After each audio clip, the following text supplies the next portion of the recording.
నేనేమంటున్నా రామన్న మిమ్మల్ని అంటే,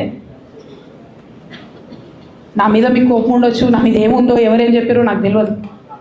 నేను మాత్రం నా ప్రాణం పోయినా కేసీఆర్ గారికి హాని జరగాలని కానీ కేటీఆర్ గారికి హాని జరగాలని కానీ కోరుకోను. అది నా నైజం కాదు.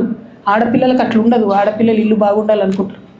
నా మనసుకి ఎంత గాయమైతే, నాకు ఎన్ని అవమానాలు అయితే, నాకెంత ఇన్సల్ట్ అయితే, నా మీద ఎన్ని కుట్రలు జరిగితే నేను ఇట్లా మాట్లాడుతున్నది నా బాధ, ఇది నా ఆవేదన. నాన్న చూస్తలేరేంది వీళ్ళని అన్నది ఆవేదన, చూసుకుంటే క్షమిస్తారేంది ఇంకెన్నిసార్లు క్షమిస్తారు అన్నది నా బాధ. అంతే తప్ప నాకేం కోపం ఉంటుంది? ఎందుకు కోపం ఉంటుంది? నాకు ఎంత ఎన్ని జన్మల పుణ్యం ఉంటే కేసీఆర్ లాంటి తండ్రి దొరుకుతాడు? కోట్లలో ఒకరికి ఉండేటటువంటి తండ్రి నాకు దొరికిండు. ఆయన లేకపోతే నేను ఎవరు ప్రపంచానికి తెలుస్తుందా? నాకెందుకు అవసరం ఉంటుంది? నాకేం కోపం ఉంటుంది కేసీఆర్ గారి మీద? నాకు టీఆర్ఎస్ పార్టీ మీద ఎందుకు కోపం ఉంటుంది? నాకు 27 సంవత్సరాలు ఉన్నప్పుడు నేను నా కొడుకుని చిన్న పిల్లగాన్ని పసిగుడ్డుని ఎత్తుకొని ఇక్కడికి వస్తే ఆ రోజు నుంచి ఈ రోజు వరకు నేను రోడ్డు మీదనే ఉన్నా, ఉద్యమాలే చేస్తున్నా, పోరాటాలే చేస్తున్నా, తెలంగాణ ప్రజల కోసం పనిచేస్తున్నా. 2014 నుంచి అధికారంలో ఉన్నప్పుడు కూడా నా ఇంటి దర్వాజాలు ఎప్పుడు తెలిసే ఉన్నాయి. ఇక్కడ ఉన్న మీడియా మిత్రులందరికీ తెలుసు.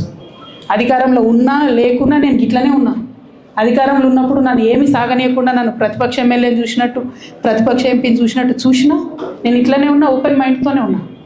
నేను కోరేది ఒకటే, కేసీఆర్ గారి ఆరోగ్యాన్ని కాపాడండి రామన్న, పార్టీని కాపాడండి, పార్టీలో ఉన్న కార్యకర్తలని కాపాడండి, అందరు బాగుండేలాగా ప్రజా సమస్యలు తీసుకోండి. నాకు అంతకుమించి కావాల్సింది ఏం లేదు.